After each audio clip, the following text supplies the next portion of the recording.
माधव कुंज Vihari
Hare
शलाकया चक्षुरुन्मिलितं येन तस्मै श्रीगुरवे नमः।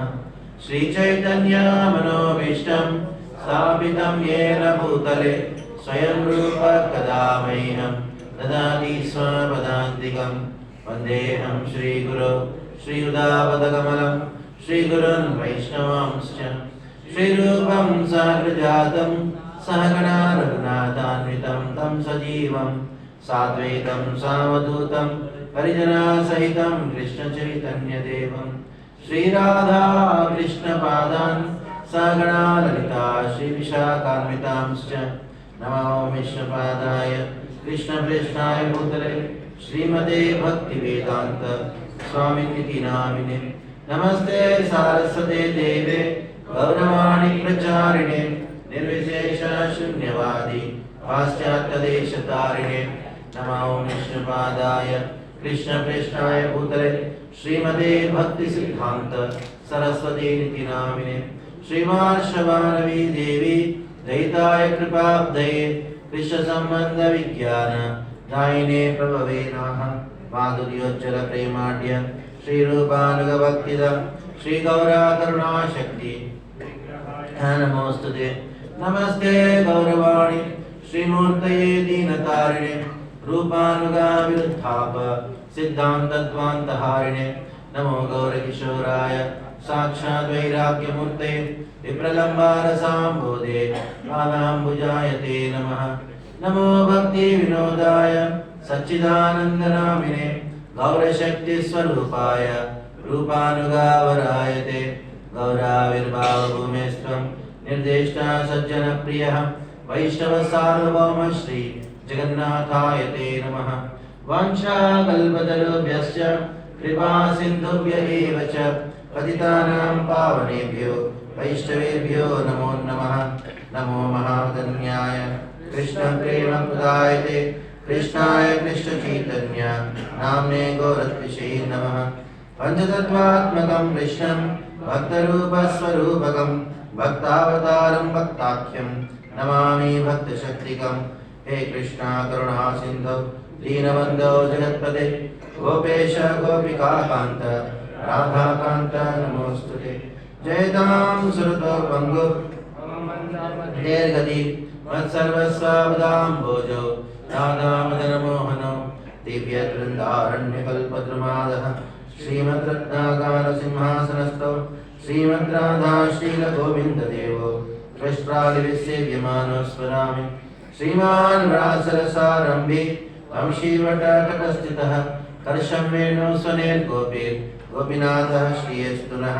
तप्तकाञ्चन गौराङ्गी राधे वृन्दावनेश्वरी वृषभानुसुते देवी प्रणमामि हरिप्रिये।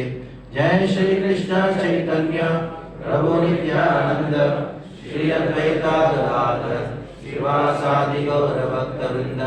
हरे कृष्णा कृष्णा कृष्णा हरे हरे हरे राम राम राम हरे हरे। हरे कृष्णा। क्या टॉपिक है? अरे कृष्ण रोते हैं क्या? Does Krishna cry? Yes. किसने पूछा ये टॉपिक देख के मुझे, ये क्या topic? Krishna, why should Krishna cry? Krishna भगवान भी रोते हैं क्या? तुम रोते हो कि नहीं? हाँ रोता हूँ। तो तुम रो से तू नहीं क्यों रोते? When you can cry, why he cannot cry? हम इस संसार में रोते हैं, हमारे जीवन में सबको कभी कभी रोना आता है कि नहीं? कोई रुलाता है या कोई कारण से खुद रोते हैं। ये रोना हमको इसलिए आता है क्योंकि भगवान में, कृष्ण में रोने की प्रवृत्ति है। हम में क्रोध आता है, क्यों आता है? क्योंकि मूल रूप में भगवान में क्रोध करने की प्रवृत्ति है। आप नेगेटिव इमोशन बोलो, पॉजिटिव इमोशन बोलो, इमोशन ही है। हमारे अंदर पॉजिटिव हो नेगेटिव हो इमोशन इसलिए है क्योंकि भगवान में इमोशन है। कभी कभी हमको मन करता है किसी बात करें, क्यों? क्योंकि भगवान ने इस प्रकार का प्रवृत्ति है। कभी कभी हमको ऐसा लगता है कि इसको मारो पकड़ के, क्यों? ये भगवान में मन लगता है कि इसको पकड़ के मारो पकड़। क्यों नहीं आता है? हमारे मन में जो भी विचार आता है ना, इसलिए आता है कि मूल रूप में भगवान में उस प्रकार विचार नहीं, प्रवृत्ति है। All emotions, whatever we experience in our life, are nothing but the perverted reflection of the original emotions which are experienced by Krishna. Krishna अपने हृदय में जो भी अनुभूतियां या इमोशंस, भावनाएं को अनुभव करते हैं, उसके विकृत प्रतिबिंब हम अनुभव करते हैं। हमारे हृदय जितने भी भावनाएं वो विकृत प्रतिबिंब है, दे आर ऑल नेगेटिव। किसी ने कहा कि रिप्लेस हेट्रेड विथ लव। एक लड़के ने सुन लिया, ठीक है मैं क्या करूंगा, मेरा जो दोस्त है उसके प्रति मेरा हेट्रेड हो चुका है, उसको रिप्लेस करूंगा विथ लव, विथ एक ब्यूटीफुल गर्ल। एक बोला लव करने के लिए, मैं उनसे प्रेम करूंगा, ये लड़की से प्रेम करूंगा। बेचारा प्रेम करने गया तो उधर उसने मार खाया। ठीक है, I wanted to love but I got beatings. इस संसार में हर एक emotion, every emotion is negative only. Our cry is negative और लाफ्टर इज नेगेटिव। हमारा रोना भी नेगेटिव है और हमारा हंसना भी नेगेटिव है। क्यों? ऑल दीज इमोशंस, जितने भी अनुभूत भावनाएं हैं, वो सारे जो है वो विकृत प्रतिबिंब है, they are perverted reflections from the spiritual world.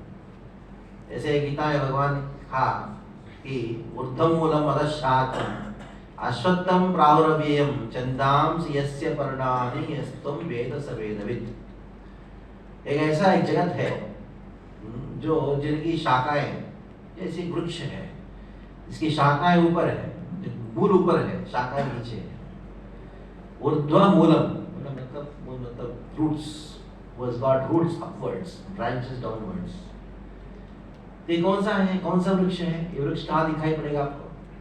एक तालाब के बाजू में जाओ तो एक वो वृक्ष दिखाई पड़ेगा जिसकी मूल ऊपर है, रूट्स अपवर्ड्स और ब्रांचेस डाउनवर्ड्स। तालाब के बाजू में जाओ तो नीचे इसका रिफ्लेक्शन में जाके देखो, उस रिफ्लेक्शन में आपको एक वृक्ष दिखाई पड़ेगा जिसकी जो जड़ है, जिसके मूल है, जिसका रूट्स है ऊपर की ओर है, शाखा नीचे है। क्या है वो? शैडो है, प्रतिबिंब है। ये जो तालाब है उसके जो तट पे एक बड़ा वृक्ष है, ये वृक्ष का प्रतिबिंब है। ओरिजिनल वृक्ष वो है, उसका प्रतिबिंब दिखाई पड़ रहा है। तो मूल ओरिजिनल वृक्ष वास्तविकता में आध्यात्मिक जगत है। The real world is the spiritual world, और उसका जो रिफ्लेक्शन है मटेरियल वर्ल्ड है। ठीक उल्टा, आध्यात्मिक जगत में सारे भावना जो है वो शुद्ध रूप में रहता है, सारे इमोशन शुद्ध रूप में रहता है, और वो इमोशन जो इस जगत में रिफ्लेक्ट होता है तो सब नेगेटिव, परवर्टेड रिफ्लेक्शन। उधर आध्यात्मिक जगत में प्रेम है, वही प्रेम जो इस संसार में किस रूप में प्रकट होता है? वो प्रकट होता है लस्ट के रूप में, काम के रूप में।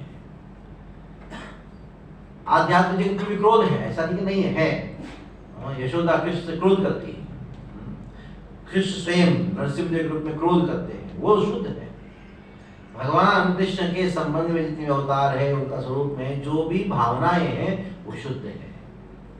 और इस जगत में भी वही भावना दिखा पड़ती है कि विकृत प्रतिबिंब, परवर्टेड रिफ्लेक्शन।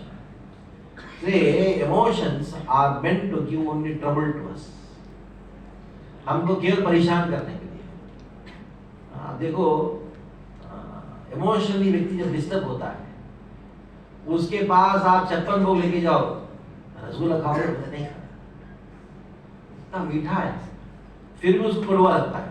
क्यों? इमोशनली डिस्टर्ब है। क्यों? इस जगत में all emotions, there is no positive emotion in this world, all are negative only. तो सारे इमोशंस जो है वो विकृत प्रतिबिंब है। और रोना, crying is also originally present in Krishna. Krishna रोते हैं। जब आप रो सकते हैं तो कृष्ण क्यों नहीं रो सकते? और कृष्ण रोते हैं, इसकी वजह से हमारे अंदर भी रोने की प्रवृत्ति है। इसलिए क्राइंग कृष्ण आज का टॉपिक है। कृष्ण कब रोए, कब कब रोए, अरे करेंगे तो यशोदा के सामने जन्म लेते लेते रोना शुरू। आप सोचते कि कृष्ण का जन्म यशोदा के गर्भ से कैसे हुआ? हमने देखा, भागवत में पढ़ा है, कृष्ण मथुरा में देवकी और वसुदेव के सामने प्रकट हुए, चतुर्भुज में प्रकट हुए। वो टाइम थोड़े रो रहे थे Krishna, he was not crying. वो तो चतुर्भुज में खड़े हुए और देवकी वसुदेव वो रो रहे थे, कृष्ण कहाँ रो रहे थे? जब कृष्ण देवकी और वसुदेव के सामने प्रकट हुए, उसी समय देवकी यशोदा के गर्भ से प्रकट हुए थे। ये बड़ा दुखी बात है। कृष्ण का जन्म कहाँ हुआ? गोकुल में हुआ, प्राकट्य मथुरा में हुआ। प्राय हम लोग बोलते हैं चलो मथुरा जाएंगे, जन्म स्थान जाएंगे। ये मथुरा जाओगे तो उधर प्राकट्य स्थान है, लेकिन कृष्ण का जन्म स्थान कहाँ है? गोकुल में। वसुदेव कृष्ण को लेके गए थे, छोटे से कृष्ण को टोकरी में उठा के लेके गए थे। यमुना पार किया, अनंत से सामने ऊपर थे, और यमुना अपने आप रास्ता दिया। यमुना पार करके गए, उधर जाके देखा एक बालिका थी। बालिका को लिया अपने हाथ में, जो कृष्ण है उधर रख दिया। तो क्या हुआ, अगले दिन सुबह की बात है, नंद महाराज गोकुलवासियों को बुलाए, अरे देखो देखो मेरा बच्चा हुआ। ब्राह्मणों को बुलाया, ब्राह्मणों ने कृष्ण का जातक संस्कार किया। जात संस्कार, जातक संस्कार जो है उसको क्या कहा जाता है? वो कौन सा संस्कार है? वो एम्बिलिकल कॉर्ड, बच्चे के और माँ के नाभि के साथ में एक संबंध होता है, करेक्शन होता है, वो नाल होता है, उसको काटा जाता है।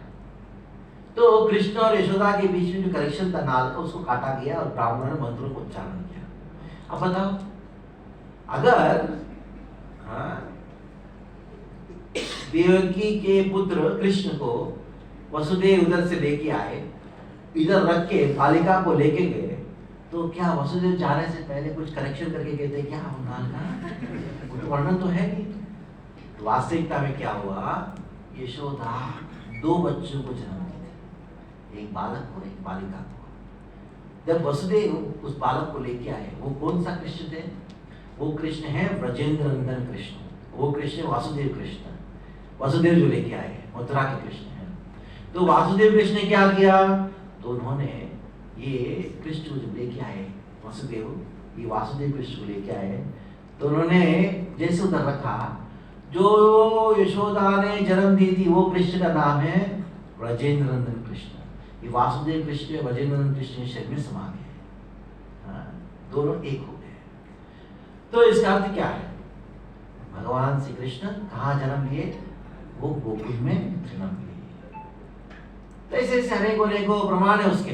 गोपियां भी कहती हैं जन्मना व्रजा जयतितेदिकम जन्मना व्रजा।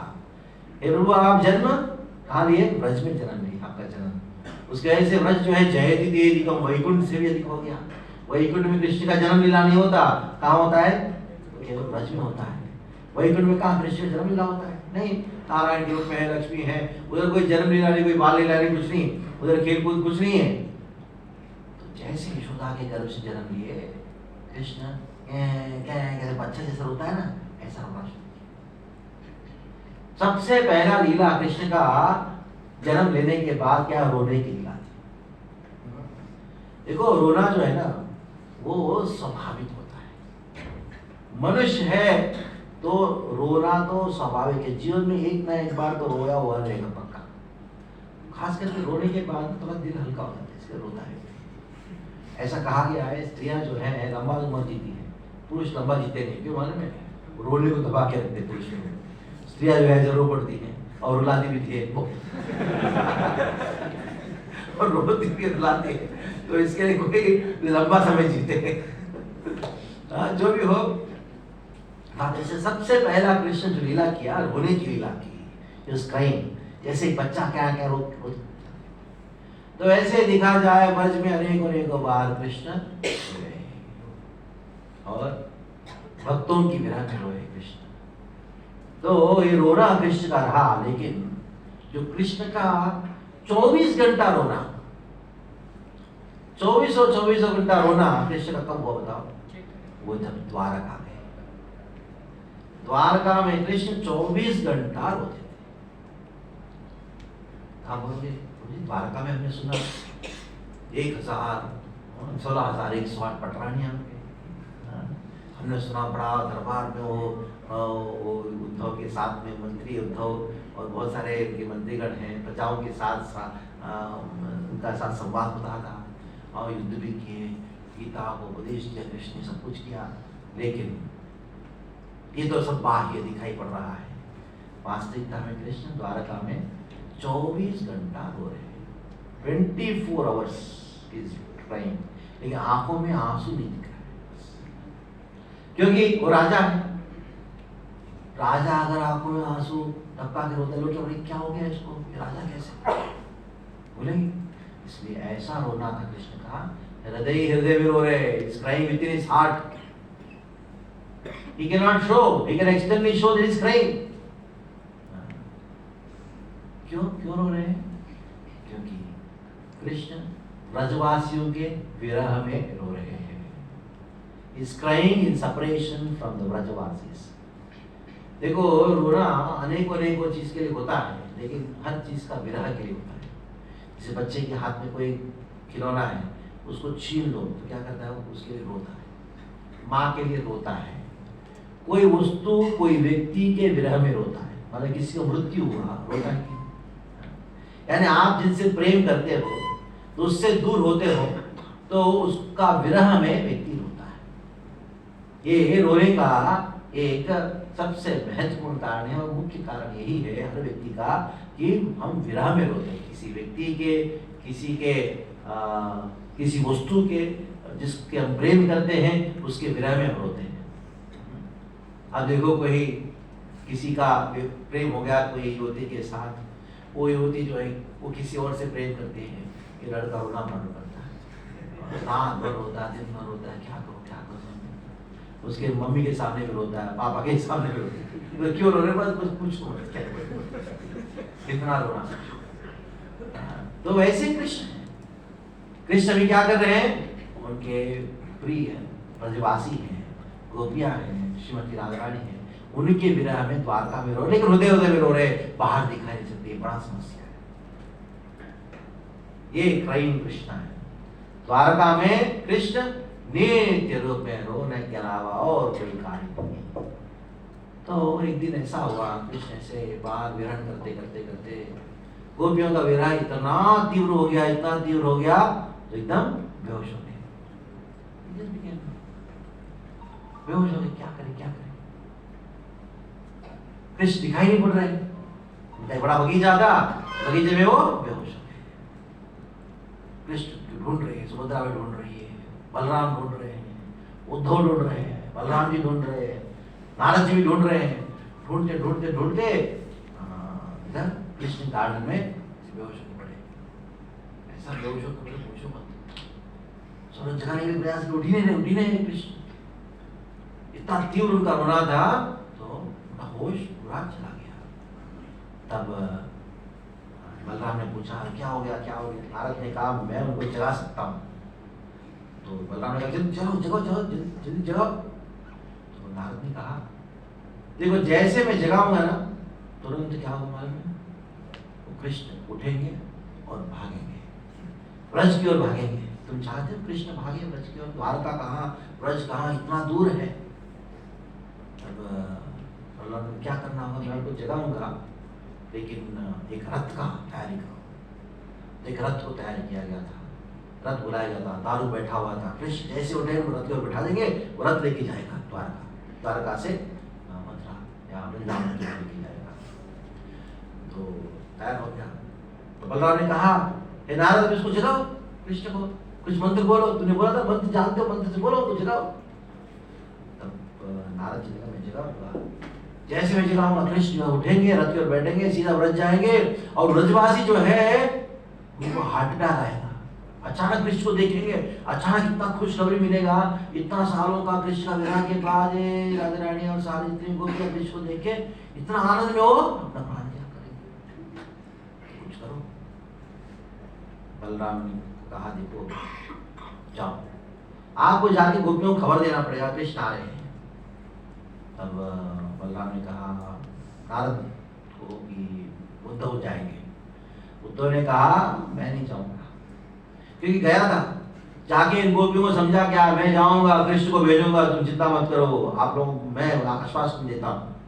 लेकिन कितना समझा कृष्ण को, जाओ एक बार तो जाओ, गोपियां विरह में रो रही है, तुम जाओ। कृष्ण जाती नहीं, पता नहीं क्या कारण है। तो उद्धव ने कहा बलराम तुम जाओ। बलराम ने कहा मैं भी नहीं जाऊंगा, क्योंकि मैं उनको आश्वासन देके आया था गोपियों को, मैं कृष्ण को भेजूंगा। कृष्ण मेरा हर बात मानते नहीं, ये बात नहीं मानते, ब्रज नहीं चाह रहे, पता नहीं क्यों। और मैं जाके बोलूं गोपियों को कृष्ण आ रहे, मेरा बात कौन सुनेगा। क्या हुआ, सुभद्रा मैंने कहा हाँ मैं जाऊंगी, मैं एक स्त्री हूं। तो इन गोपियों के पास जाके उनकी सहेली के रूप में आंखों के आंसू पोंछूंगा, तो हम कृष्ण आ रहे हैं। तो एक रथ बनाया गया था, सुभद्रा में बैठी। बलराम ने कहा मैं अपनी बहन को अकेले नहीं भेजूंगा, मैं भी जाऊंगा। तो रथ की ओर बलराम बैठ गए, और एक रथ आया, तो बलराम जी का रथ और सुभद्रा जी का रथ निकल पड़ा रथ की। इधर उद्धव ने कहा देखो नारद जी उठाओ कृष्ण को, और कृष्ण को उठाने के नारद जी ने क्या किया, तुरंत एक मंत्र उच्चारण किया। मंत्र क्या है, कृष्ण जिस विरह में रो रहे हैं, श्रीमती राधारानी का नाम उच्चारण किया। राधारानी का नाम जो है कृष्ण संजीवनी, कृष्ण के लिए भी संजीवनी है। मूर्छित पड़े हुए कृष्ण को भी जागृत कर दिया। जैसे कृष्ण एकदम जागृत हो गए, तुरंत भावावेश में कहा कहाँ मेरा बांसुरी, कहाँ है मेरा बांसुरी। तो द्वारकानाथ कृष्ण के पास बांसुरी नहीं होता। द्वारकानाथ जो त्रिभंग ललित नहीं है, 3-4 बिल्डिंग फॉर्म में नहीं है, त्रिभंग नहीं है, और द्वारकानाथ के पास बांसुरी नहीं है, और राजा है बांसुरी बजा रहे, तुरंत बांसुरी बजाना राजा थोड़ी होता है।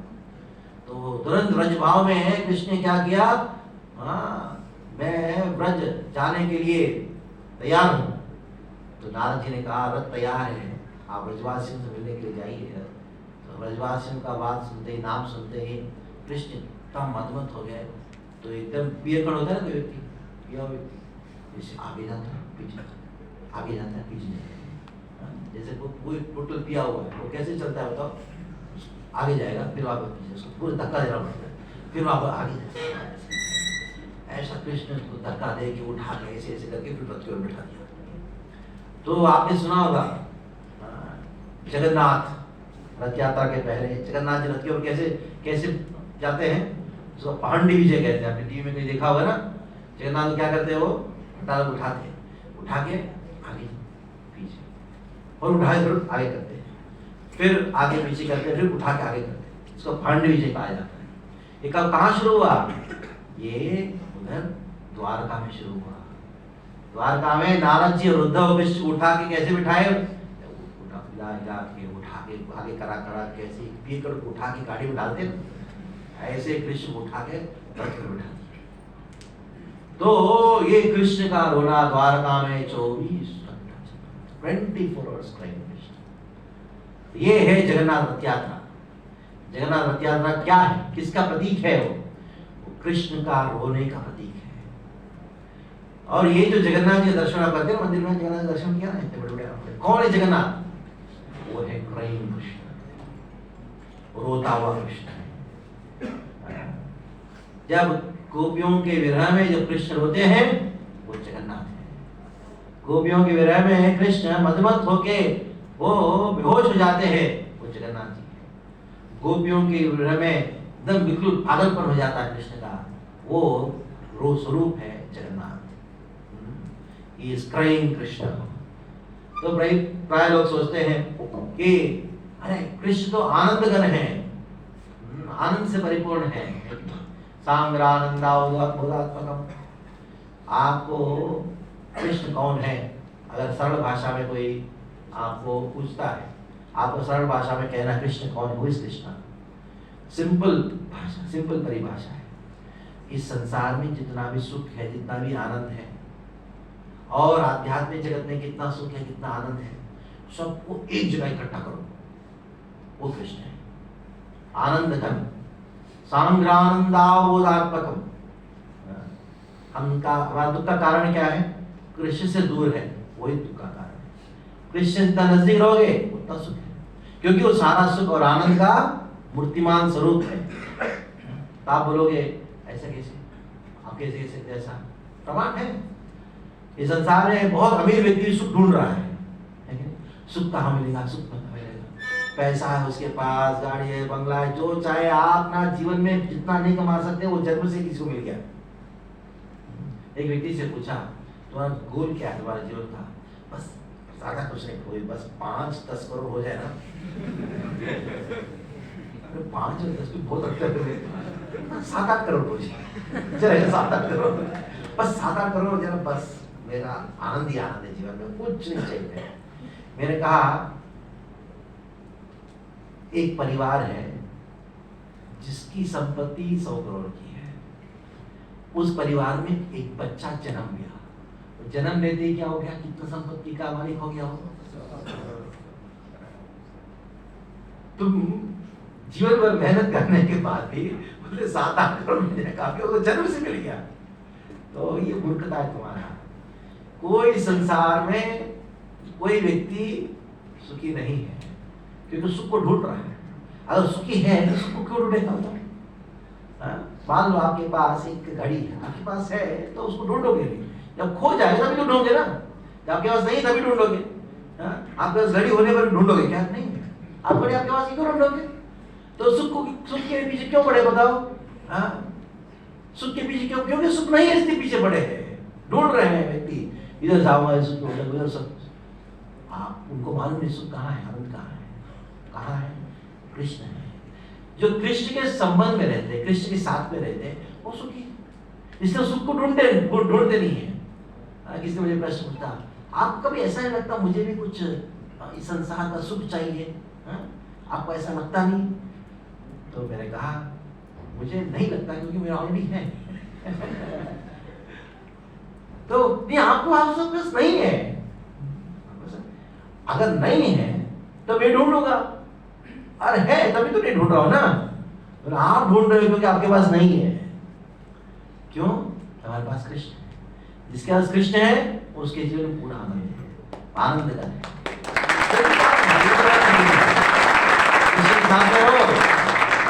तब प्रश्न आया, कृष्ण आनंद गण है, if is full of happiness, why is he crying? क्यों रोते हो? आप लोग द्वारका में रो रहे हैं, कृष्ण 24 घंटा रोते हैं और कृष्ण रोते हैं, तो ऐसा है तो फिर आनंद गण कैसे? आनंद है तो रोना नहीं होना चाहिए, आनंद नहीं है तो रोना चाहिए। और कृष्ण आनंद गण है तो क्यों रोते हैं? पूर्णानंदेन विलाप। यही नारद जी ने कहा। जगन्नाथ जी का रूप देखा नारद जी ने द्वारका में, जब कृष्ण अपना ही कथा को श्रवण कर रहे हैं रोहिणी माता के मुख से। रोहिणी माता कृष्ण की लीला सुना रही है। जब ब्रजवासियों का नाम आता गया, गोपियों का नाम आया, राधा रानी का नाम लिया, तो तुरंत कृष्ण जो है अचानक इतना महाभाव प्रकाश को प्रकाशित किए। हाथ संकुचित हो गया, पैर भी संकुचित हो गया, आँख इतना बड़ा हो गया उनका। जब कोई एक्साइटमेंट होता है हाथ बड़ा होता है ना कृष्ण। तो नारद जी ने रूप को देखा, धन्यवाद किया, धन्यवाद करके नारद जी ने इस रूप का वर्णन किया, जगन्नाथ जी का रूप वर्णन किया। करते करते कहा कि पूर्णानंदेन विलापा। पूर्णानंद यानी कृष्ण पूर्णानंद है, फिर भी विलाप कर रहे हैं, फिर भी रो रहे हैं। ये कृष्ण का स्वभाव है। उनके अंदर दोनों अपोजिट क्वालिटीज हो सकता है, आनंद भी हो सकता है और रोना भी हो सकता है। ये कैसे है? वो है, ये एब्सोल्यूट ट्रूथ है, ये परम सत्य का स्वभाव है, जिनके अंदर परस्पर विरोधात्मक जो भावनाएं समन्वय होकर रहता है। नहीं, टू कॉन्ट्रडिक्टरी क्वालिटीज के म्यूचुअली एग्जिस्ट इन कृष्ण। अगर मान लो इधर हम संसार में कोई रो रहा है, बच्चा रो रहा है, इसको तो दुखी है इसलिए रो रहा है, लेकिन भगवान कृष्ण के संबंध में रोना आनंद का कारण है, रोना आनंद का पराकाष्ठा है। हमारे जगत में रोना भी दुख है और हंसना भी दुख है। बहुत दुख का पराकाष्ठा बढ़ जाता है ना, तब क्या कहता है, पागल होके हंसता है। बाल अभी फेल हो गए वापस।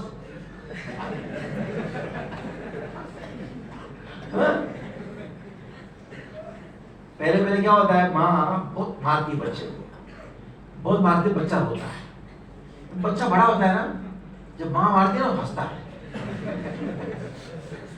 जब 10-12 साल का होता है, इतना मार खाया है, 2 मार दिए तो हंसता है, और माँ को गुस्सा और मारती है तो और हंसता है। पागलपंती का लक्षण, यानी ये दुख में रोता भी, दुख में हंसता है। जैसे दुख में कोई दारू पीता है, बहुत दुख होता है आज के, अरे आज हमें पास हो गया, फिर दारू पिए, दोनों दुख है।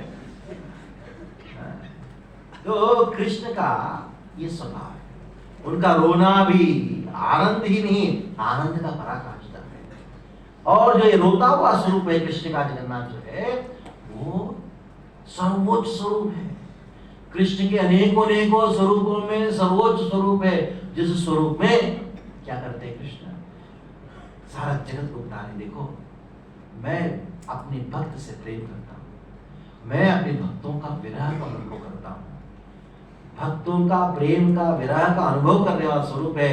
इसलिए जगन्नाथ जी कृष्ण के अनेकों स्वरूपों में सर्वश्रेष्ठ स्वरूप है। The top most form of Krishna is Jagannath, is crime Krishna, the crime form of Krishna. तो एक स्वरूप हो गया जगन्नाथ जी के विषय में। तो और एक स्वरूप जो कृष्ण का और एक स्वरूप है, यह स्वरूप कुछ अद्भुत स्वरूप है। वैसे जगन्नाथ है, कृष्ण है, किसके विरह में है, वो अपने भक्त के विरह में है, वो राधा रानी की विरह में है। इससे जगन्नाथ का और एक नाम है राधा विरह विदुरा। विदुरा का अर्थ है रोने वाला। किसके लिए रो रहा है, राधा रानी के विरह में रोने वाला स्वरूप है। क्या है, जगन्नाथ। राधा विरह विदुरा पूर्णानंदेर विलापा और शोकातीतेर शोका, शोक से अतीत है। मान लो कोई व्यक्ति बैठा हुआ है, याद आता है, वो चला गया, अभी हो गया 4 साल पहले हो गया, अभी याद करके रोता है, इसको शोक कहा गया। तो कृष्ण शोक करके है नहीं, कृष्ण क्या शोक हो सकता है, क्योंकि सब कुछ उनका ही है, हमेशा के लिए उनका है, तो लोग होना कर कुछ है नहीं। लेकिन शोक आती, तो शोक से अतीत है, लेकिन फिर भी शोक कर रहे हैं कृष्ण, ये जगन्नाथ है। लेकिन वही कृष्ण का और एक स्वरूप है।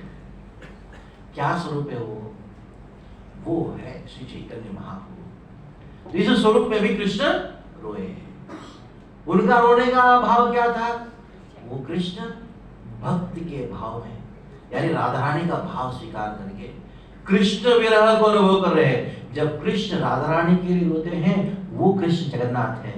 तो वही कृष्ण राधा रानी के भाव में कृष्ण के लिए रोते। जब Krishna cries for Krishna is Chaitanya, Krishna cries for Radha Rani is Jagannath. अभी कृष्णा क्राइंग फॉर राधा रानी, वो जगन्नाथ, उसके विषय में थोड़ा चर्चा हुआ। अभी Krishna crying for himself, Krishna crying for Krishna in the mood of Radha Rani, इसका चर्चा करते हैं। तो एक बार क्या हुआ ब्रज में, तो राधा और कृष्ण में अत्यंत कृष्ण प्रेम, राधा रानी जो है कृष्ण का इंतजार कर रही है, सारे सखियां भी हैं, और बहुत देर हो गया कृष्ण आए नहीं।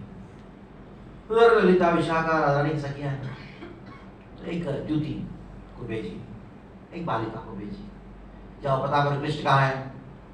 तो ढूंढ के वापस आई, द्युति बेचारी बालिका है, आगे बोलने लगी, राधा रानी ललिता विशाखा बैठी थी, कृष्ण जो है वो चंद्रावली के साथ में है, चंद्रावली के पक्ष में उधर जाके रमण कर रहे हैं। हताश हो गई, आंखों में जैसे आंसू बहने लगा, और बहुत दुखी होके, और बड़े कृष्ण विरह में कृष्ण कृष्ण करके नाम हाथ से जो है उंगली से नाम लिख रही, कृष्ण का नाम लिख रही। तब बहुत क्रोध आया, ललिता सखी सहन नहीं कर पाई, राधा रानी रो रही है, कृष्ण सुरलाया, ने कहा ललिता सखी को, विशाखा सखी को, विशाखा तुम देख बात, मैं कृष्ण को देख लूंगी का क्या है, मैं तुमको देख लूंगी, तुम इनको देखभाल करना। तो अपनी खुद के सामने खड़ी है, मालूम कृष्ण आएगा, कृष्ण भागते भागते आया, तो भाग के निकल गए, लोग कहाँ जा रहे, मैं जानता हूँ राधा रानी ना मेरे विरह में रो रही होगी, मैं जाऊंगा सब शांत हो जाएगा। अंदर से बहुत क्रोध में कहा, अच्छा राधे तुम्हारे विरह में रो रही है, अच्छा कुछ रो नहीं रही है, तुमको शाप देती हूँ, तुम एक दिन रोओगे, गली गली में भटकते भटकते रोओगे, और तुम्हारा ये वेश है ना, जिस वेश की तुम्हारा गर्व है ना, तुम्हारे घुंघराले बाल है, तुम्हारा बांसुरी त्रिभंग ललित है, ये सब कुछ छोड़ के सर मुंडवा के गली गली में भटकते हुए तुम हो। तो ललिता सखी ने शाप दे दिया, कृष्ण को शाप दे दिया। अभी कृष्ण एकदम घबरा गए, ब्रज में इधर भटक रहे। तो वृंदे देवी मिली, वृंदे देवी प्रणाम किए, वृंदे देवी कुछ करो। मैंने कहा ठीक है, राधा रानी के साथ तुम्हारा मिला दूंगी, लेकिन एक काम करना पड़ेगा, इस संसार में कुछ प्राप्त करने के लिए कुछ खोना पड़ेगा, कुछ भी त्याग करने के लिए तैयार हो जाऊंगा, लेकिन राधा रानी से एक बात मिला, पहले तुम्हारे घुंघरा के बाल सुन। तो कृष्ण ब्रज में क्या पूरा शेव कर लिया, तेरा बांसुरी दे दो, तंबूर लो, और क्या करना है, तुम्हारा पीताम्बर वस्त्र त्याग करो और काषाय वस्त्र धारण करो, सन्यासी बनो। तो व्रज में कृष्ण ने सन्यासी का रूप धारण किया और उन्होंने एक मंत्र सिखाया, जाओ गली गली में भटकते भटकते तुम भिक्षा मांगो, प्रेम की भिक्षा मांगो। तो पहली बार कृष्ण चैतन्य महाप्रभु राधा रानी के विरह को अनुभव करते हुए कृष्ण ने ये रूप धारण किया। और चैतन्य महाप्रभु रूप में प्रकट होने के पीछे ये बहुत मेन कारण है कृष्ण का। ललिता सखी का शाप, गली गली में भटकोगे और तुम रोगे, यू विल क्राई। तो वही कृष्ण चैतन्य महाप्रभु रूप में आगे क्या किया, गली गली में भटकते भटकते रोते हर जगह आ गए। और चैतन्य महाप्रभु रोने का वर्णन प्राप्त होता है शास्त्र में, चैतन्य चरितामृत में, जब सामने जो खड़ा कोई खड़ा चैतन्य महाप्रभु का विरह के आंसू जो है ऐसा जल जो है सामने वाला व्यक्ति को पूरा गिला कर देता है। प्रबोधान सरस्वती ठाकुर एक श्लोक में लिखते हैं, सिंचंतम ऊर्वीतलम, उनकी आंखों से जो ऐसे प्रणयाश्रु की धारा बहती है जिसके द्वारा पूरा उर्वी तलम, पूरा पृथ्वी जो है वो गीला हो जाता है। सिंचंतम उर्वी तलम, उनके आंखों से जो जल की धारा जो है वो ऐसा अद्भुत दृश्य है, तो कोई उसको सोच नहीं सकता। इस प्रकार का एक अद्भुत जल की धारा है, आंखों से निकल रहा है। चैतन्य महाप्रभु कौन है? चैतन्य महाप्रभु कृष्ण है, राधा रानी के भाव में है और कृष्ण विरह को अनुभव कर रहे हैं। उनका रोना जो है वो उनको शांत करने के लिए, उनका विरह भाव को शांत करने के लिए स्वरूप दामोदर, राय रामानंद अलग अलग श्लोकों को गा के, अलग अलग श्लोकों को उच्चारण करके चैतन्य महाप्रभु भावनाओं को शांत करते हैं, विरह भावना को शांत करते हैं। विरह स्वरूप चैतन्य महाप्रभु नाम, crying in separation from Krishna. Krishna cries for himself. He is Sri Chaitanya Mahaprabhu. तो चैतन्य महाप्रभु रोना जो है वो दो स्तर का है। एक है हम बद्ध जीव है, हम जीवों के विरह, हम जीवों के अवस्था को देख के दया से उत्प्रोत होकर रो रहे हैं, ये बाह्य रोना है। लेकिन अंदरूनी रोना क्या है? कृष्ण विरह है। कृष्ण कृष्ण कृष्ण कृष्ण कृष्ण है ऐसा कहते कहते कहते महाप्रभु दक्षिण भारत की यात्रा निकल पड़े और उनकी आंखों में से प्रणयाश्रु बहते जा रहा है। जो भी चैतन्य महाप्रभु दर्शन किया उनको भी उनके आंखों में आंसू, वो भी कृष्ण का नाम उच्चारण। चैतन्य महाप्रभु का ये जो रोता हुआ स्वरूप को जो दर्शन करता है वो कृष्ण का नाम स्वतः उच्चारण करता है और रुकता नहीं उनका मुख से, उनको भी इस प्रकार का प्रेम प्राप्त होता है। और वो जहां जहां जाते थे उनको देख के लोग जो है कृष्ण भक्त बन जाते, कृष्ण नाम उच्चारण करते। ये प्रभाव महाप्रभु का, खासकर दक्षिण भारत में जहां जहां गए सबको वैष्णव बना दिया, सबके मुख से हरिनाम उच्चारण कराया। क्यों? केवल उनका जो रोना है, रोना है क्या? वास्तविकता में चैतन्य महाप्रभु रोना मतलब राधा रानी का जो हृदय में कृष्ण विरह में जो रोना है वो रोना है, वो कृष्ण ने अनुभव किया। कृष्ण को अनुभव करना था, ये क्या है, ये कृष्ण भक्ति है क्या? कृष्ण को भी नहीं मालूम कृष्ण भक्ति है क्या। गीता में भगवान कृष्ण ने क्या कहा? सर्वधर्मान् परित्यज्य मामेकं शरणं व्रजहं त्वां सर्वपापेभ्यो मोक्षयिष्यामि मा शुचः। मन्मनाभव मद्भक्तो मद्याजी मां नमस्कुरु मामेव सत्यं ते प्रतिजाने प्रियोऽसि में। ये दो श्लोक कृष्ण ने कहा। बाद में सोचा श्लोक का अर्थ मैं नहीं जानता हूँ, कभी कभी बोल देते हैं, हम भी श्लोक बोल देते हैं, उसका अर्थ नहीं मालूम रहता है। प्राय भारत में लोग श्लोक बोल देता है। गीता हम जानते हैं, गीता क्या कर्मण्येवाधिकारस्ते, इसका अर्थ क्या है? कर्मण्येवाधिकारस्ते, अपना काम करो बस, अपना धंधा करो बस, हुई है। आगे कोई जरूरत नहीं है आपको, एक ही रेट काफी है। गधा बनो बस, कर्म करते जाओ, फल का चिंता मत करो, जो हुआ बहुत अच्छा हुआ, जो होने वाला बहुत अच्छा होगा। एक जो लाखों वाला उसको, जो हुआ बहुत अच्छा हुआ, जो हुआ बहुत अच्छा हुआ, बोलो ना, जो हुआ बहुत अच्छा हुआ, क्यों करते हो, बोलो जो हुआ अच्छा हुआ। तो लोग बोलते थे श्लोक इसका अर्थ नहीं मालूम होता है। तो कृष्ण का ये भी देखो, जो भी हम अनुभव करते हैं वो कृष्ण में उस प्रकार का रहता है। जैसे कभी कभी हम श्लोक बोल दे उसका अर्थ नहीं मालूम है, वो क्यों मालूम? कृष्ण के अंदर इस प्रकार का गुण है। बोल दिया दो श्लोक, उसका अर्थ नहीं मालूम। क्यों अर्थ नहीं मालूम? कि कृष्ण को मालूम है कि भक्ति होता क्या है। अगर मालूम है, थियोरेटिकली मालूम है, प्रैक्टिकल मालूम नहीं, क्योंकि प्रैक्टिकल थोड़ी ना करना किया है। तो कृष्ण ने सोचा कि है क्या ये भक्ति, मैं जानना चाहता हूँ। श्री राधया प्रणय महिमा कीदृशो वानेव, पहला कारण है। कृष्ण चैतन्य महाप्रभु रूप में आने के पीछे पहला कारण क्या है? ये पहला कारण है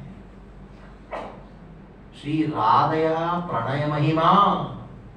राधा रानी के हृदय में जो प्रेम है मेरे प्रति, उसकी महिमा को जानना चाहता है। I want to know the greatness of love which Radha Rani has for me।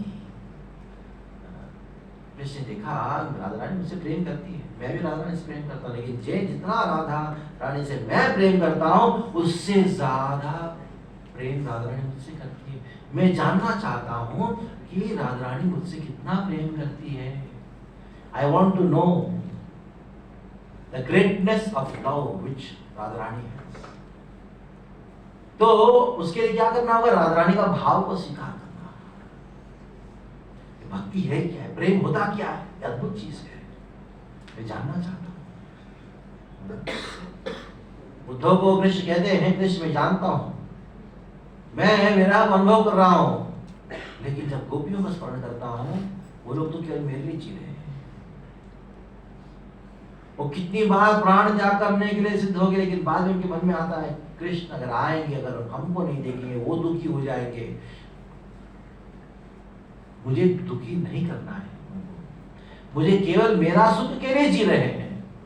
ऐसे गोपियां मैं जितना प्रेम कर रहा हूं उनसे, उससे ज्यादा उनसे प्रेम करते हैं। मैं उनकी प्रेम के विरह, उनका विरह में जितना दुखों का अनुभव कर रहा हूं, उससे ज्यादा दुख गोपियां मेरे विरह में अनुभव कर रही है कि उद्धव जाकर वो शांत करो। कृष्ण इस प्रकार के अनुभव करते करते उनके मन में आया, मैं ये जानना चाहता हूँ how much Radha Rani loves me. दूसरा, राधा रानी इतनी सुंदर है, तप्त कांचन गौरंगी है, और मैं तो कहाँ काला और लंपट। मेरे अंदर ऐसा क्या चीज है? ये अद्भुत मधुरिमा कीदृशो वानेव, मेरे अंदर ऐसी कौन सी मधुरिमा है जिसको देख के श्रीमती राधा रानी मुझसे प्रेम करती है। जानना चाहते कृष्ण, जानना चाहते मैं कितना सुंदर हूं। मान लो कि कोई व्यक्ति जानना चाहता है कितना सुंदर हो, कहाँ जाता? आईने के सामने जाता है। लेकिन फिर भी आईने में हर चीज उल्टा दिखता है कि नहीं? और आईने में जो दिखता है वो रिफ्लेक्शन है, वो प्रतिबिंब है। तो कृष्ण का प्रतिबिंब से नहीं होगा। कृष्ण का सुंदरता जो है वो कृष्ण में नहीं है, राधा रानी के हृदय में है। कहा गया ना, beauty lies in the eyes of the beholder. एक व्यक्ति की सुंदरता जो है वो उससे जो प्रेम करने वाला व्यक्ति के हृदय में है। तो कृष्ण ने सोचा कि मेरी सुंदरता जो राधा रानी अनुभव कर रही है ना, वो सुंदरता को मैं जानना चाहता हूँ। इसलिए कृष्ण ने क्या किया? राधा रानी का भाव को स्वीकार कर, गेट द मूड और भाव ऑफ श्रीमती राधा रानी। तो कृष्ण ने राधा रानी का भाव को स्वीकार किया। और तीसरा क्या है? कृष्ण ने देखा मैं सारे जितने ब्रजवासी मेरे भक्त हैं उनकी भक्ति से, उनकी सेवा से मैं बहुत प्रसन्न हूँ, अद्भुत आनंद को अनुभव कर रहा हूँ। लेकिन मैं जब देखता हूँ कि ये लोग जो है, मेरे भक्त जो है, मैं जितना आनंद को अनुभव कर रहा हूँ उससे ज्यादा आनंद को अनुभव कर रहे हैं। They are experiencing more happiness than me. भक्ति में कितना आनंद है मैं जानना चाहता हूँ। सेवा करने में जो आनंद है ना, वो मुझे प्राप्त नहीं है। The bliss and happiness in serving, in worshipping me, in devotion, by devotion, मेरी भक्ति में कितना आनंद है मुझे नहीं मालूम है। इससे मैं भक्त बनूंगा, मैं अपना ही भक्त बनूंगा। उसके लिए क्या करूंगा? राधा रानी का भाव को स्वीकार करूंगा। सौख्यम चास्य मत अनुभवतः कीदृशम वेत्ति लोभात्। सौख्यम, ऐसा कौन सा सुख है जो मेरे भक्त अनुभव करते, श्रीमती राधा रानी अनुभव करती है। ये 3 लोक हुआ। पहला कौन सा था? कि राधा रानी की भक्ति की प्रणय महिमा, उनकी भक्ति की महिमा क्या है। मैं तो सब कुछ छोड़ के आया, राधा रानी छोड़ के आया, और द्वारका में 16,108 रानी से विवाह किया, सब कुछ किया, सब कार्य कर रहा हूँ मैं, चप्पल भोग ले रहा हूँ बैठे द्वारका में, लेकिन उधर राधा रानी गोपियां मेरे विरह में एक बूंद पानी तक। मैं हंस रहा हूँ, खेल रहा हूँ, भले ही हृदय में रो रहा हूँ, लेकिन मैं बाहर कार्य तो कर रहा हूँ ना। उनको बाह्य घोष नहीं है, मुझे बाह्य घोष है। मैं गीता बोल रहा हूँ, सबको कर रहा हूँ, सबके साथ सुख दुख बांट रहा हूँ, सुन रहा हूँ, सबके समस्या का समाधान कर रहा हूँ, राजा के रूप में कार्य कर रहा हूँ। उधर गोपियां जो है स्तब्ध होकर बैठी है। एक गोपी योगी के रूप में बैठती है।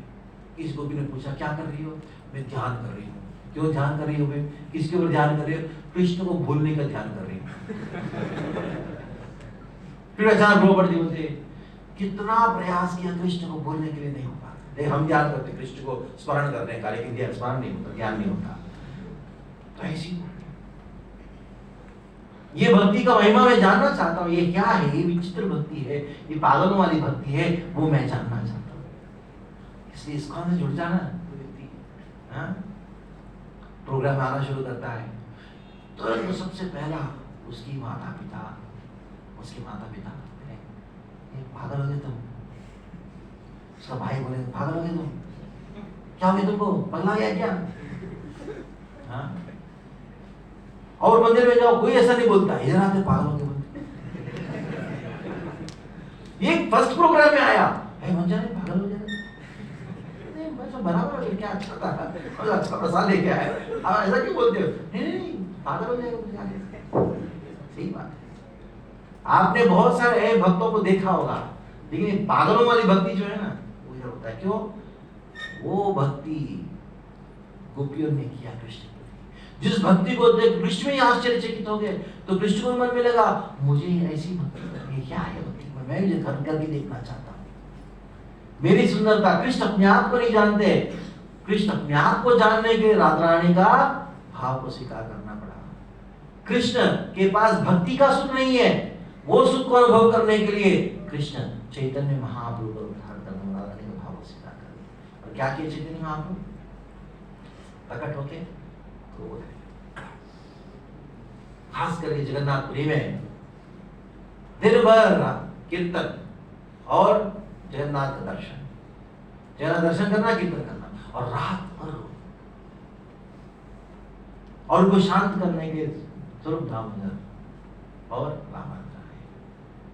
ये 2 रोता हुआ स्वरूप है कृष्ण का, एक जगन्नाथ और दूसरा चैतन्य महाप्रभु।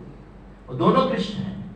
एक कृष्ण जगन्नाथ के रूप में राधा विरह को अनुभव कर रहे हैं, और एक कृष्ण राधा रानी के भाव में कृष्ण विरह को अनुभव कर रहे हैं।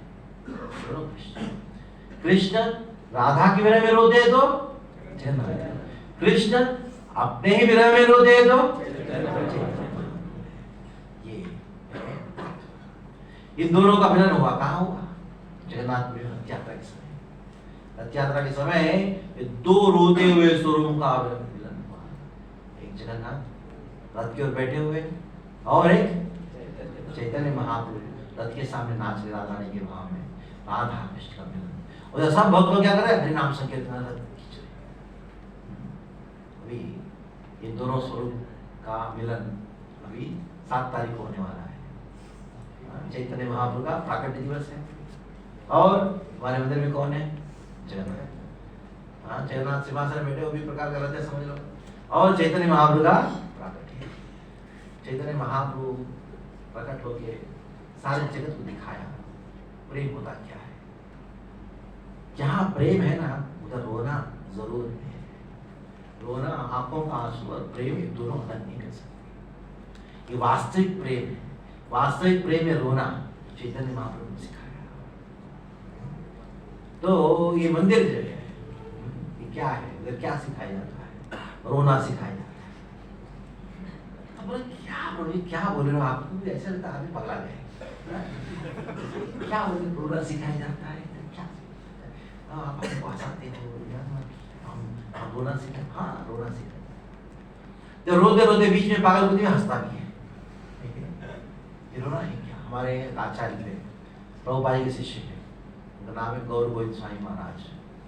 भुवनेश्वर मंदिर का निर्माण किए, मंदिर निर्माण करने का गौर गोविंद महाराज कि ये मंदिर नहीं है, एक स्कूल है, एक पाठशाला है, जहाँ रोना सिखाया जाता है। Where we teach you crying for Krishna. तो चैतन्य महाप्रभु ने यही कृष्ण प्रेम दिया और कृष्ण के लिए रोना सिखाया।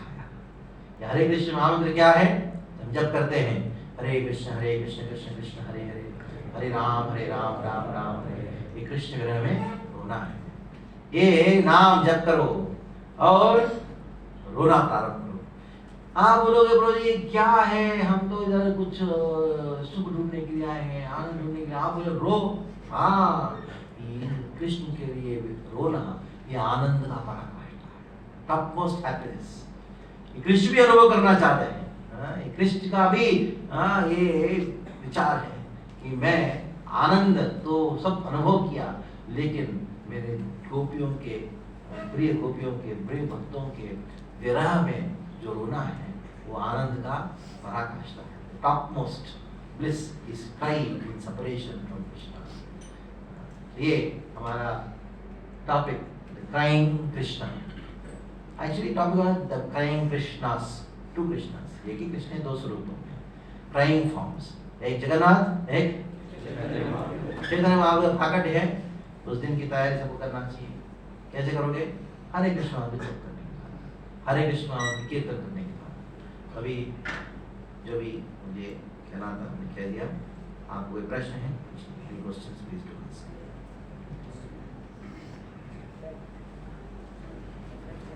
प्रणाम प्रभु जी। हाँ, As we already know, Radha Rani. Hello. As you already know, Radha Rani and Krishna both are united. Both are two bodies, single soul. But we see majority of people offering prayers to Krishna, and very few people are individually praying for Radha Rani. हाँ, So Sri Krishna is inquisitive to know about Radha Rani, that how deep love is of Radha is bearing for him. very good. So if we want to reach to Krishna, Sri Krishna says, respect my bhakts. हाँ, So Radha Rani is one of the greatest bhakt of Sri Krishna. yes, So what is the essence of Radha Rani's bhakti? I just wanted to know what is the essence of Radha Rani's bhakti. very good question. The essence of Radharani's bhakti is to please Krishna. Her life is to please Krishna. भजनीय परम पुरुष सुखम ही स्वसुखत्वम, यानी कृष्ण का सुख ही मेरा सुख मान के जीना। ये राधा रानी का जीवन का या भक्ति का एसेंस है। जब राधा रानी कृष्ण को खूब डांटती है, उसके पीछे भी क्या उद्देश्य है? ये डांट कृष्ण को अच्छा लगता है, और सच में कृष्ण को डांट अच्छा लगता है। कृष्ण को मायावादियों का स्तुति से भक्तों का डांट अच्छा लगता है। और उनके परम भक्त कौन है? और श्रीमती राधा रानी जो है वो क्या करते हैं? कृष्ण को खूब डांटती है। एक गीत है, उसका नाम है भ्रमर गीत। उसमें कृष्ण को इतना डांट फटका दी, किताबा बंद हो गई, चीटर, सीधा बोले चीटर। और रोज हम सुबह शिक्षाष्टकम में लास्ट श्लोक में क्या करते हैं? बोलते हैं आश्लिष्यवा पादरताम विनष्टुमाव दर्शनान् माताम करोतु वा यथा तथा वा विददातरम बटु मत प्राणादास्तु सैव नाकरः। ये श्लोक राधा रानी ने गाया। इस श्लोक में एक शब्द आता है लंपट। यूपी बिहार में बोलो लंपट करके बोलो, गुस्सा आ जाता है। उसको तुम गधा बोलो, उसको उल्लू बोलो, कुछ भी बोलो, हंसे, कोई कितना भी गाली दो ना, कुछ नहीं पता। लंपट बोलो, क्या लंपट बोलो। इस श्लोक में हम रोज कृष्ण को गाली देते हैं, लंपट। तो उसमें भी भाव क्या है, एसेंस क्या है राधा रानी का? कृष्ण का सुख। राधा रानी सांस लेती, किसके लिए सांस लेती है? कृष्ण का सुख के लिए। राधा रानी को कृष्ण को लड्डू बनाती, किसके? कृष्ण के सुख के लिए। राधा रानी कृष्ण को निंदा करती है, हाँ तुम लंपट हो, तुम चीटर हो, किताबा बहुत चीटिंग करते हो तुम। ये भी किसके? कृष्ण के सुख के लिए। यानी राधा रानी का जो भक्ति का जो एसेंस, प्रश्न था, एसेंस ये है, क्या है वो? भजनीय परम पुरुष सुखम, कृष्ण का सुख ही मेरा सुख है। कृष्ण सुखी है तो मैं सुखी। ये काल से कृष्ण सुखी हो जाएंगे तो मेरा सुख है। उसके लिए मुझे मरना ही पड़े, उसके लिए मुझे दुखों का अनुभव करना पड़े, वो दुख मेरे लिए सुख का कारण है। अब मेरा दुख कृष्ण का सुख होता है तो वो दुख नहीं हो सकते। प्रभुपाद जी उन्होंने क्या कविता बताओ, वृंदावन भजन कर सकते थे, लेकिन राधा रानी का इच्छा था सारे जगत में कृष्ण भक्ति प्रचार, और कृष्ण को प्रसन्न करने के लिए राधा रानी का भाव में श्री प्रभुपाद जी क्या किया? सारे जगत में जाके उन्होंने प्रचार किया, उनको कष्ट उठाया। कृष्ण के प्रसन्नता के लिए कष्ट उठाना, ये हमारा राधा रानी का भक्ति का, प्रेम का एसेंस है। अब एक प्रश्न है। हरे कृष्णा प्रभु जी। हाँ।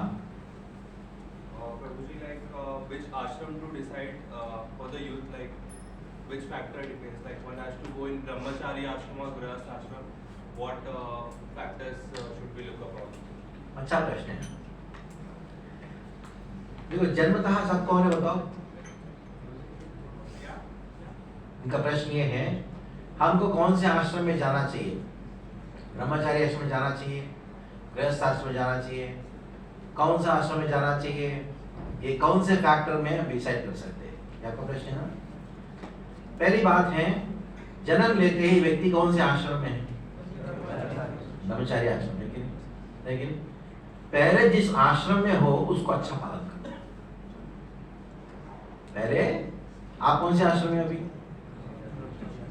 ये उसको अच्छा पालन करो। समस्या क्या है कि हम अभी सोच रहे ये ब्रह्मचारी आश्रम है, ये माला है, ये पहला माला है, ऊपर सेकंड फ्लोर में ब्रह्मचारी लोग रहते हैं, ये ब्रह्मचारी आश्रम है। और बाजू में बिल्डिंग है ना, हाँ वो गृहस्थ आश्रम है। और मैं कौन हूँ? कुत्ता हूँ। कहाँ जाऊँ? नहीं, फर्स्ट आप ब्रह्मचारी आश्रम में रहो। ब्रह्मचारी आश्रम मतलब प्लेस नहीं है, आश्रम जगह नहीं है, आश्रम जो है वो नियमों से बंधा हुआ है। लेकिन दुर्भाग्य की बात क्या है, हमको अभी जो आजकल की शिक्षा प्रणाली है, जो कॉलेजेस है, जो स्कूल और कॉलेज जो है, वो वेश्यावृत्ति का एक केंद्र बन गया है। शिक्षा वृत्ति नहीं होता, केवल और केवल वेश्यावृत्ति और कुछ नहीं है कि नहीं? बिगड़ना है तो बच्चे को स्कूल भेज दो। हाँ भेज दो, गाली सीखेगा, गर्लफ्रेंड बॉयफ्रेंड सीखेगा, क्या क्या देख के आएगा, क्या क्या करके आएगा, बाप रे पूछो मत। हाँ? ये समस्या है। It's a fact. है क्या उधर? होता क्या है? 6th स्टैंडर्ड 7th स्टैंडर्ड के बच्चों से गर्लफ्रेंड बॉयफ्रेंड उसके अलावा और कोई बात ही नहीं करते। इतना कचरा देखना, पूछो मत। अभी वो समस्या है। ब्रह्मचारी जन्मतः 6-7 साल माँ का पालन पोषण होता है, 6-7 साल तक अच्छा सा लाड़ प्यार मिलता है, 5 साल तक 6 साल तक तुरंत उसको ब्रह्मचारी गुरुकुले वसन, गुरुकुल में जाना चाहिए। और गुरुकुल में वो करीबन उसके वर्ण के अनुसार, अगर कोई ब्राह्मण वर्ण का है, प्रवृत्ति है, अध्ययन करने की भी इच्छा है, पढ़ाई करने का उसका मन है, शास्त्र में उसका मन है, कोई विद्या में उसका मन है, 25 साल तक वो पढ़ाई कर सकता है। कोई क्षत्रिय जैसा है 19-20 साल तक कर सकता है, या कोई वैश्य का है 16-17 साल तक वो गुरुकुल में रह सकता है, बाद में उसको गृहस्थ बन सकता है। पहला आप जिस आश्रम में हो उसमें फर्स्ट क्लास हो, पहला ब्रह्मचर्य को पालन करो। ठीक है, उस प्रकार की गुरुकुल की व्यवस्था नहीं है, जितना हो सके आप ब्रह्मचर्य का पालन करो। स्त्री संभाषण बंद करो, स्त्री से बात करना बंद करो, लड़की से बात करना बंद करो, क्योंकि उनसे आपको दुख के अलावा कुछ मिलता नहीं है, और कुछ नहीं मिलता, मन खराब होता है, और उनको खोने के लिए कुछ है नहीं, निर्लज्ज हो चुके हैं, लज्जा नाम कोई चीज नहीं है। और आप सोचोगे वो मुझसे प्रेम करती है, वो कुछ खत्म हो गया।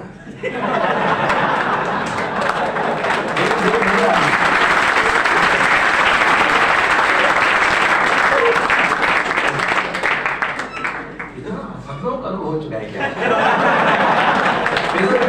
अनुभव हो पड़ेगा। ठीक है, जो भी पहले ब्रह्मचर्य पालन करो, ठीक है। उसके बाद क्या डिसीजन लेना जो है ना, वो डिसीजन स्वाभाविक तरीके से होता है, वो कुछ अलग से करने की जरूरत नहीं पड़ती।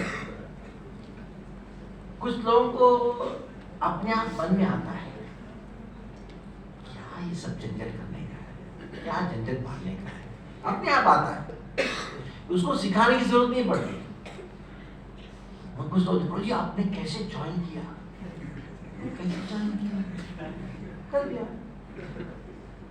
मुझे नौकरी नहीं करना था, मुझे अपना जीवन अपने हिसाब से जीना था, कुछ चंद पैसों के लिए मैं जीवन बेचना नहीं चाहता हूँ। मेरे मन में आया क्यों बेचूं भाई, हाँ कुछ $1000 है, उसके लिए मैं अपना जीवन बेचूं, हाँ। तो मेरे मन में स्वाभाविक तरीके से आया, मेरे मन में स्वाभाविक तरीके से आया कि ये मेरा बस की बात नहीं है।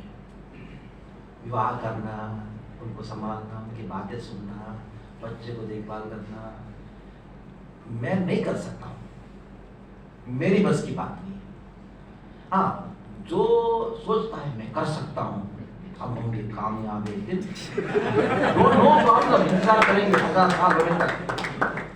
आप विवाह करो, नौकरी करो, धंधा करो, बच्चा पैदा करो, लेकिन डोनेशन जरूर देना वो मत करना। और जब थक जाओगे ना, बच्चे बड़े होंगे तो साथ आ जाना, हम दरवाजा खुला, दरवाजा के जल्दी पता लग जाता है किसी को ये मेरी बस की बात नहीं है। एक स्त्री को संभालना, उनको खुश रखना, बच्चों को खुश रखना मेरी बस की बात नहीं है, मैं अयोग्य हूं, मैं गृहस्थ बनने के लिए अयोग्य हूं, ऐसा मन में आता है तो आप डिसाइड कर आ जाओ, खुला आश्रम खुला जाए। जब किसी के मन में आता है मैं ट्राई करता हूं, I am qualified to become a grihastha. कहीं जाने के लिए, कोई कार्य करने के लिए पहले क्या होना चाहिए, पहले योग्यता होना चाहिए नहीं, हाँ?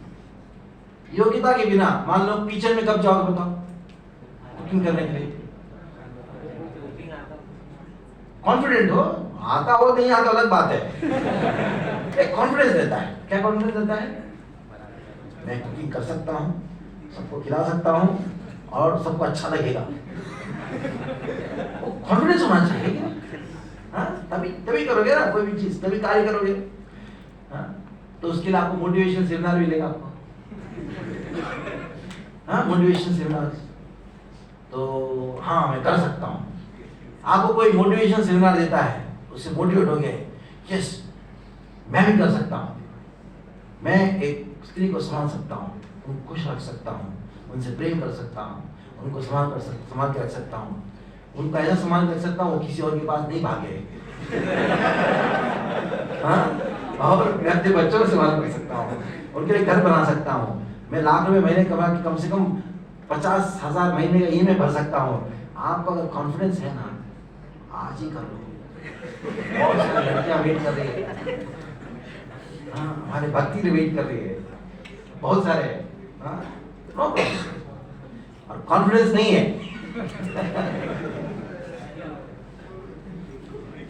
तुम्हारे साथ होते ना, मैं भी वही कैटेगरी हूँ, मुझे कोई कॉन्फिडेंस नहीं है।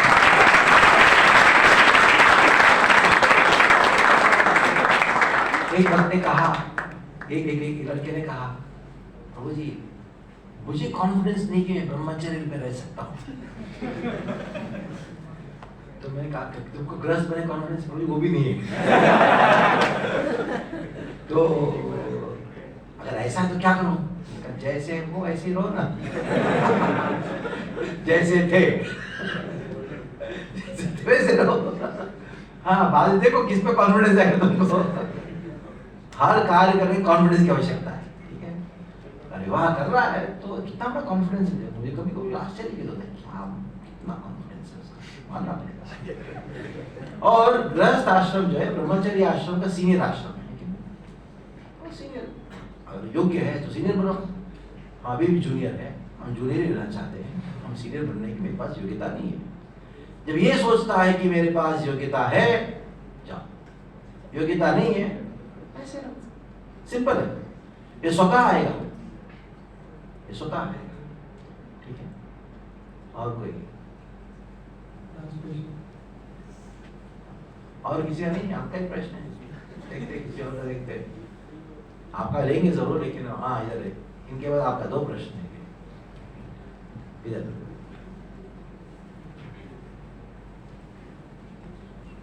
हरे कृष्ण प्रभु जी।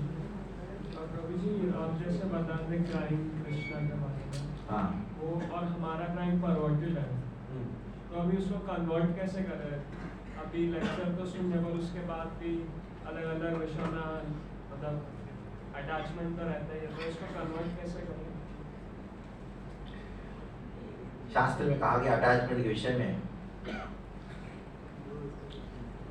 प्रसंगम मजरम भाषम आत्मन कवयो विदुः सैव साधुषु कृतो मोक्ष द्वार भावतः। जब क्राइम जो है अटैचमेंट की वजह से होता है,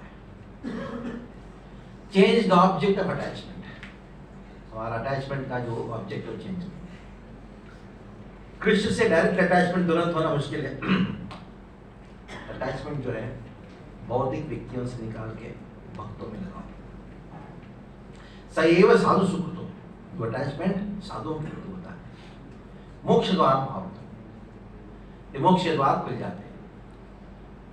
तो साधुओं के प्रति अटैचमेंट का अर्थ क्या है? सदाम प्रसंगात ममवीर संवितो, साधुओं के संगति में बैठ के कृष्ण कथा का श्रवण करना, साधुओं की संगति में बैठ के जप करना, नाम जप करना, नाम संकीर्तन करना। तो रोज हमारा मंगलारती होता है, उसके बाद जप होता है, मंदिर के नजदीक में रहते तो सुबह आ जाओ, आके बैठ के जप करो, साधुओं के संगति में बैठ के जप करो रोज। रोज क्या होते, कम से कम हफ्ते में 2 दिन हमारा बेस है, शनिवार को आओ, रात को रुको, सुबह साधुओं के संगति में बैठ के जप करो। या कई बार उस दिन नहीं होता तो जितना हो सके उतना करने का प्रयास करो। आजकल कुछ ऑनलाइन जप वगैरह सब होता है तो करो। मैंने कहा कि प्रैक्टिकल एप्लीकेशन के रूप में क्या कहा था? नाम संकीर्तन, नाम जप करना। नाम जप कैसे करना चाहिए? प्रभुपाद जी ने कहा like a child cries for the, एक बच्चा माँ के विरह में जैसे रोता है उसी प्रकार नाम जप करने के समय रोते रोते कृष्ण कृष्ण प्राप्ति हो, नाम जप करते तो वो स्टेज आएगा, एक न दिन आएगा। बेस्ट है साधुओं की संगति में बैठ के जप करना, हरि कीर्तन करना, हरि कथा का श्रवण करना। बहुत सारे लड़के आ रहे हैं हमारे मंदिर के सुबह के प्रोग्राम के बैठते हैं, कृष्ण कथा में बैठते हैं, भागवत कास्ट में बैठते हैं, सुबह मंगलारती के बाद जपा में बैठते हैं। नजदीक में रहते हो आगे बैठो, रिजेक्ट करो, आएगा एक टाइम पे। हाँ, आपका क्या प्रश्न है? माय क्वेश्चन इज, जो एक ब्रह्मचारी है और एक गृहस्थ है, तो जो ब्रह्मचारी है वो भक्ति करता है भगवान की, तो who is more close to Krishna, a brahmachari और grihastha? Because in shastras as we know that our yajna is also incomplete without a wife aside, so both of them are offering prayers to Krishna. So obviously brahmachari is doing more sacrifices and showing his love to Krishna, and grihasth is managing all his देखो, आप कभी ब्रह्मचारी मत बनना, कभी गृहस्थ मत बनना, कभी आप वानप्रस्थ मत बनना, कभी आप सन्यासी मत बनना, लेकिन आप ब्रह्मचारी आश्रम में रहना, आप गृहस्थ आश्रम में रहना, वानप्रस्थ आश्रम में रहना और सन्यास आश्रम में रहना। क्या बनना है? हमको ये चारों में कुछ भी नहीं बनना है। हमको बनना है क्या? कृष्ण का दास बनना है। ठीक है?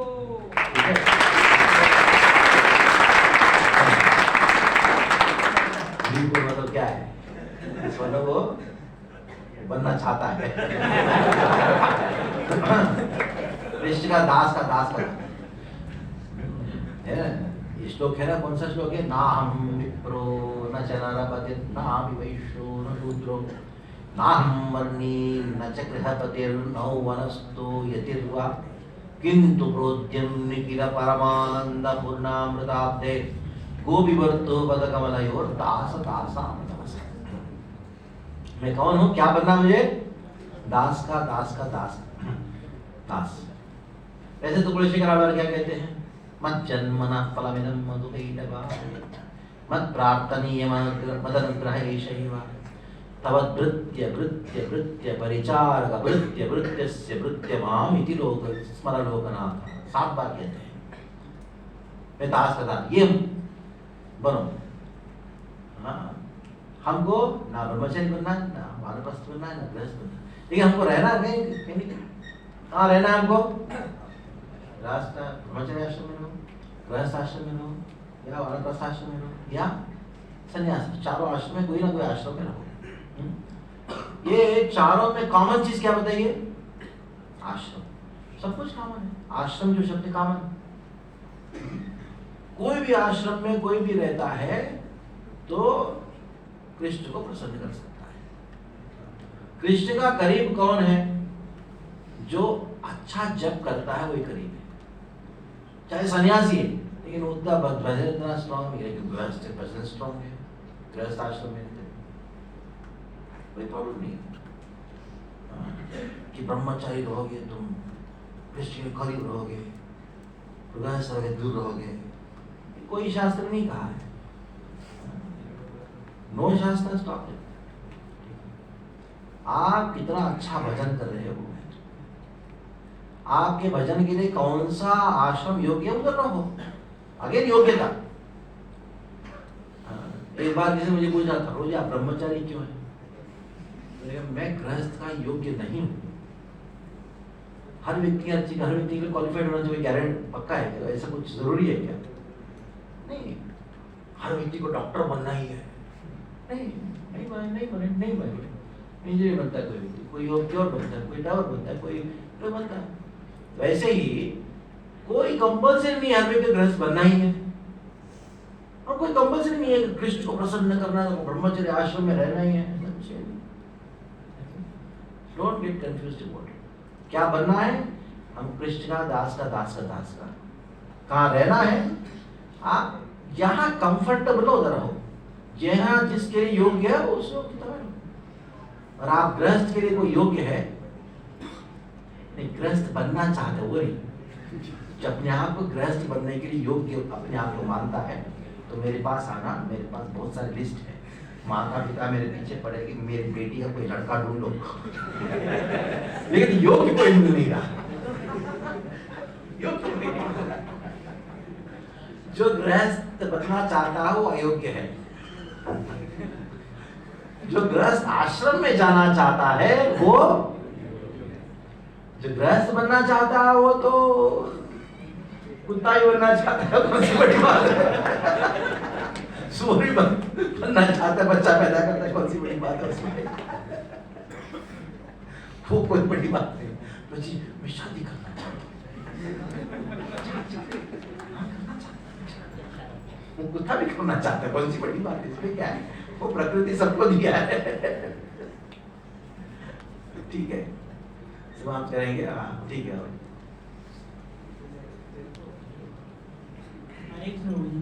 मेरा प्रश्न ये है कि कृष्णा जी सुप्रीम गॉड है कि शिव जी? क्योंकि सब ये बोलते हैं शिव जी इज सुप्रीम गॉड, पर इस्कॉन में बोलते हैं कृष्णा जी सुप्रीम गॉड। तो माय क्वेश्चन। ठीक है, मेरा एक प्रश्न है आपसे। आपने बोला सब लोग बोलते हैं, कौन है वो सब लोग? सोसाइटी? कौन सा सोसाइटी?